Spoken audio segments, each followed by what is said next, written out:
Take a good look at this scene. What do you think is happening here? You probably think this person is being held against his will, right? Now let's take a few steps back and look at it from farther away. What you just saw was an example of narrative manipulation. Narrative manipulation is a tool used to trick the reader of the story. The characters are all aware of what is happening, but we are not. This tool can be used in many different ways. Let's look at another example. What story do you think is being told here? My first guess was this. Several people are running, one of them outruns the others, she takes first place. But this is the actual story. Several people are running, one of them can't keep up, she finishes last. It's all about perspective. This looks like a normal girl, but only if you look at it from the right angle. The same goes for this high school student and this rocket. It's really easy to do. For example, this is not a house.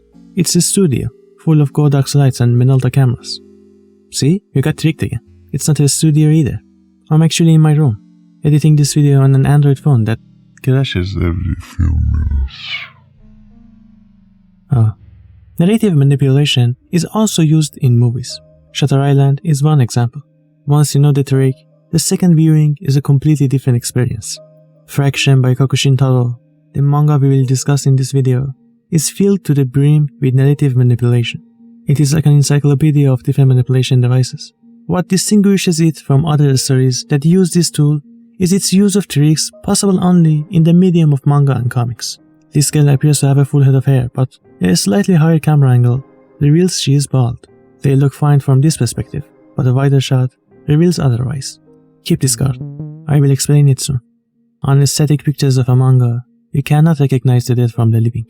Framing is not specific to manga, but because of how manga is made from different panels in different shapes and sizes, it allows the mangaka to do much more with it.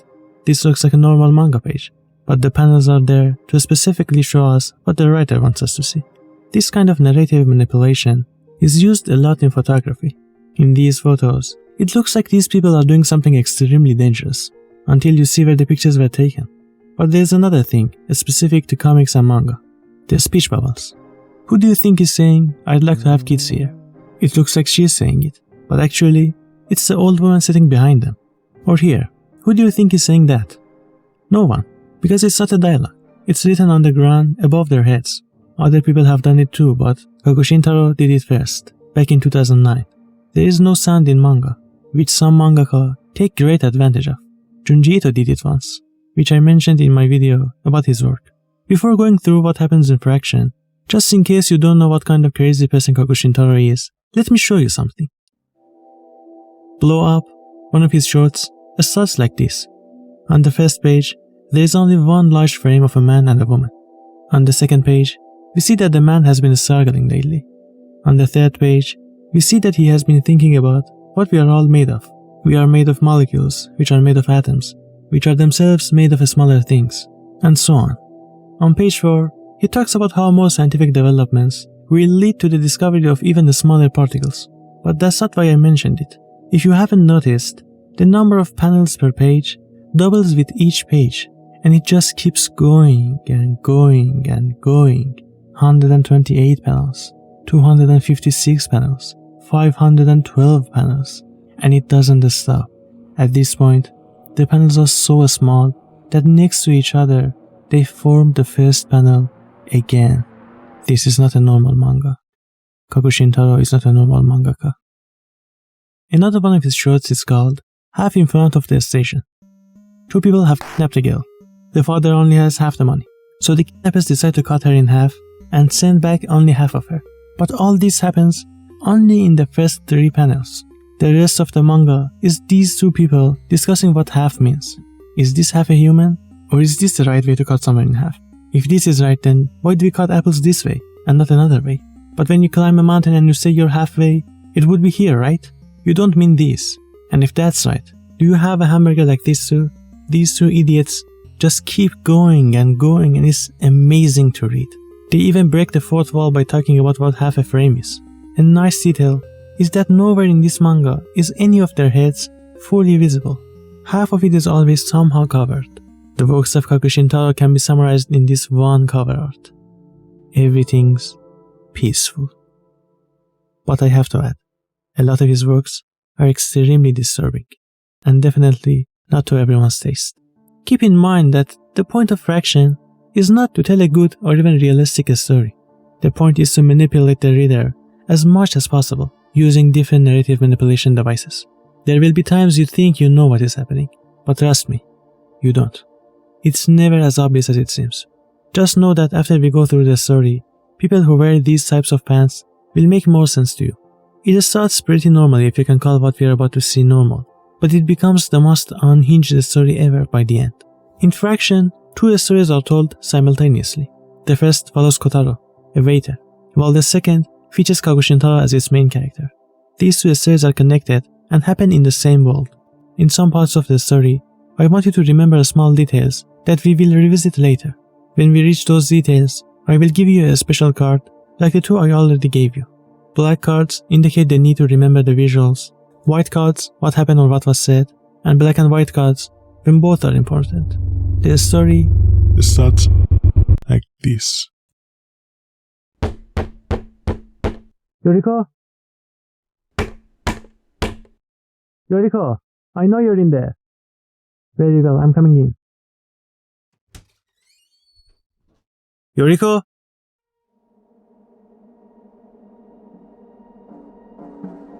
Yoriko?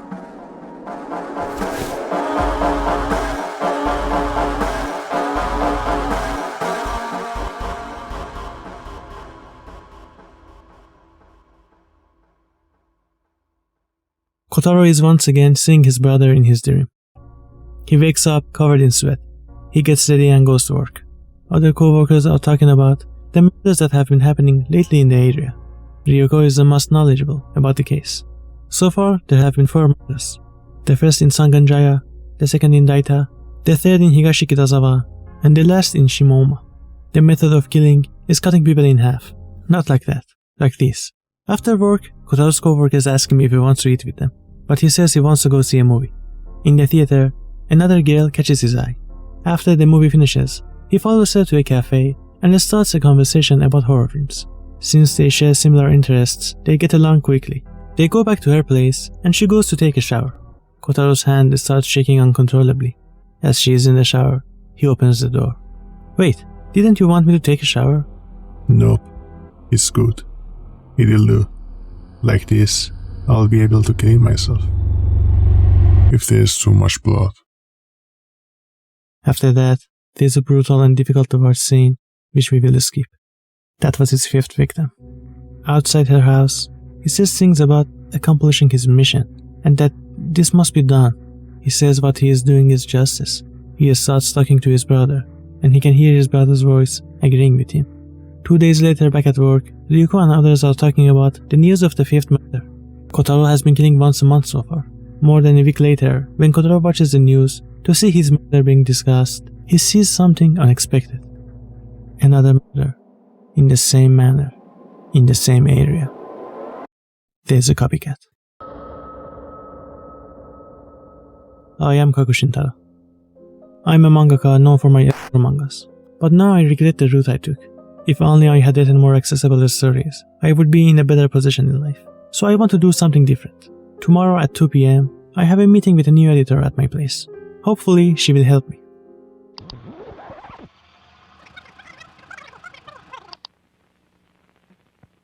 Hi, thank you for agreeing to see me. She is Takako Yuki. Right after introducing herself, she asks Shintarou if he has been following the slicing devil murders that have been happening lately. She wants him to draw a manga about it. Shintarou tells her that he wants to switch genres and doesn't want to write these kinds of stories anymore. But she says a Kago Shintarou who doesn't write Shintarou is of no interest at all. Shintarou is thinking deeply about something. She asks about the type of a story he wants to write, which is mysterious stories.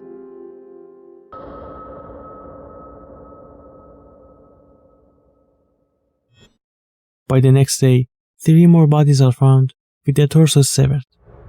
These are not Kotaro's work. One is found in Hanegi, one in Ohara, and one in Tokorozawa. At work, everyone is talking about the 3 new murders. Oddly, Ryuko is very enthusiastic about these events. Kotaro can't take it any longer. At this point, he just wants to find the culprit and kill him, but he doesn't know where to begin. He again hears his brother encouraging him to continue. He decides to ask the smartest person he knows for help in finding the copycat. What? You've got to be kidding. I would never have thought that you were invested in cases like these, Kotaro. Kotaro wants to use Ryuko to find the second killer. These are the things we can guess so far. The killer is male, between 20 and 40 years old, and lives in the area. Now, let's look at the victims. Suzuko Kazamura, 24 years old, murdered at 10 p.m. Maki Hayama, 23 years old, murdered at midnight. Mai Ugi, 25 years old, murdered at 11 p.m. Yuriko Misaki, 27 years old, murdered at 11 p.m. Midori Asuka, 25 years old, murdered at 10 p.m. The first 5 murders were all committed late at night on Friday or Saturday, and now the last 3 victims. Emi Tama, 25 years old, murdered at 1 p.m. Junko Kazami, 25 years old, murdered at 6 p.m. Takeko Yuki, 25 years old, murdered at 1 p.m. The last 3 murders were committed close together, but at completely different times of day than the previous 5. Therefore, the culprit likely has a flexible schedule. Most importantly, the last 3 victims were triplets. Emitama was single, while her 2 sisters were married. As Kotaro and Ryuko discuss the case, their boss, Hayami, arrives and tells them to return to work, but he stops Kotaro. Kotaro, I don't like it. I'm all for sympathy between co-workers, but don't ever let it slip your mind that you two aren't of the same sex. Don't do anything stupid. A little later, Kotaro sees Hayami talking to Ryuko as well. After work, Ryuko asks Kotaro to come to her place to talk further about the slicing devil case. She suggests that the murderer must be Hayami. The time of the murders fits perfectly with Hayami's schedule. She says she has seen blood on his clothes, but Kotaro isn't convinced. He believes she is saying that because she holds a grudge against him. Apparently, Hayami has been stalking her for over a month and sending her strange texts. This is a text she just received. Don't forget who you are or where you're from. It's thanks to me you're getting by today. You have to listen to me and do as I say. After that discussion, Ryuko goes to take a shower, but something is weird.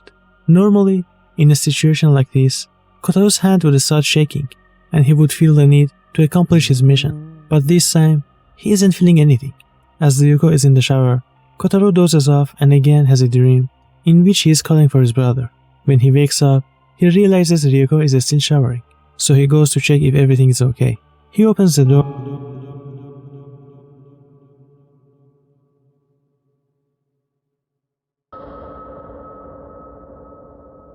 Shintarou is trying to convince Takeko that his mysterious story is worth investing in, because he wants to use narrative manipulation. This can be done in a manga, which also has pictures. Here you would think this is a samurai fight, but it's actually a film shoot. Or here's a kind young man who transforms into a bloodthirsty monster at night. Split personality? No, actually they're twins. Narrative manipulation can also be used to make a place appear different than it actually is. Now that Ryuko is dead, all he can do is to believe what she told him. Hayami must be the killer. So he goes back to work and asks to meet him after work. It's 9 p.m. now. No matter what Kotaro does, Hayami doesn't admit to killing Ryuko. Hayami throws him away and tries to run, but falls down the stairs. Meanwhile, Kotaro passes out again. He has the same dream of his brother. When he wakes up, he finds Hayami at the bottom of the stairs, cut in half. Just like what happened to Ryuko. But if Hayami isn't the copycat, who is? Now he's even suspicious of his dead brother. Maybe my memory is playing tricks on me. Am I unknowingly killing them when I pass out? Why did I even start cutting these girls in half anyway? Did I really do it? Brother. His brother killed himself because a girl dumped him. After that, he started cutting girls in half in revenge. At last, I finally done his brother. No, this isn't her. She looks like her, but this isn't her. This isn't her either. Still not her. Having missed his brother, he opens his old school yearbook to see him again. But something else catches his eye. Not only did Hayami go to the same school, but Ryuko did too. The next day on his way to work, he thinks he sees Ryuko for a second, so he runs after her, but loses her and decides to go to her place instead. He sees that the area has not been locked down. He goes back to work and realizes that somehow Hayami was there before him. He asks his coworker about him, and she says that he was there in the morning and left before he arrived. Having completely lost his mind, he returns to Ryuko's place and calls the police to report her death, remaining there to observe. The police arrive, ring the doorbell, and Ryuko answers. As he approaches her, someone stops him. He looks behind and sees Hayami holding his arm. You don't ever come near her again. No, Kotaro has never hallucinated. No, it wasn't an optical illusion. No, he is not crazy. Honestly, it's stupider than that. Shintaro agrees to write the story about the Slicing Devil case, but only if Takeko agrees that he can use narrative manipulation. Regarding the killer's profile, what do you think about this? There are actually 2 killers. They do not operate together though. The first 5 murders are the work of the first killer. However, the last 3 were carried out by another individual. But on what basis are you affirming such a thing? There's no need to prove anything. It's the truth. Because the one who committed the last 3 murders is none other than me. What? And the victim is you. Huh? What are you talking about?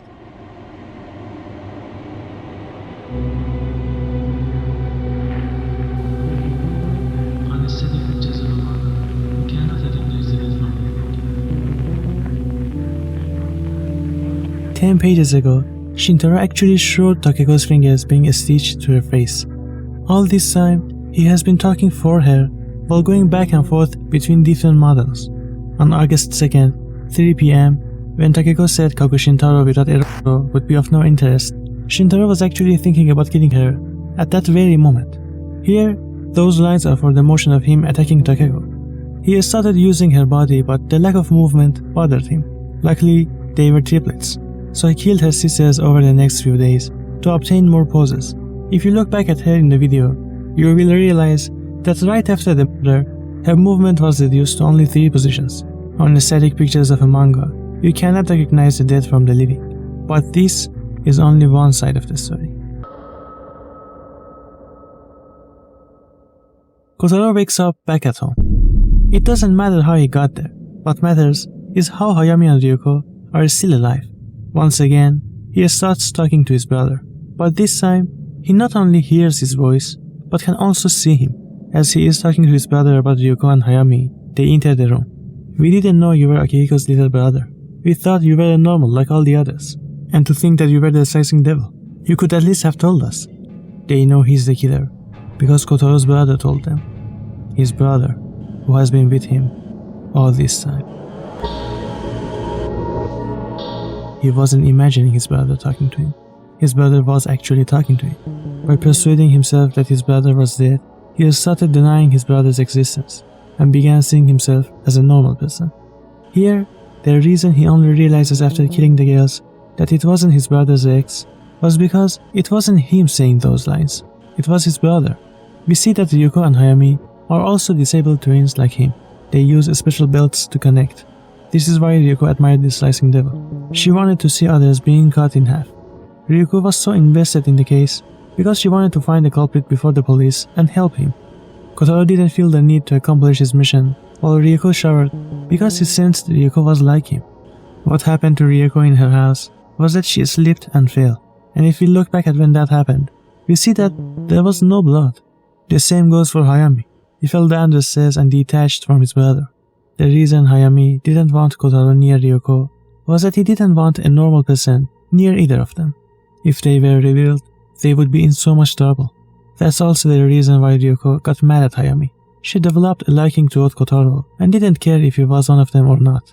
If we look back at the message Hayami sent to Ryuko, what he meant by "don't forget who you are" was that she is not physically like him. When I said the actual answer is stupid, I was referring to this.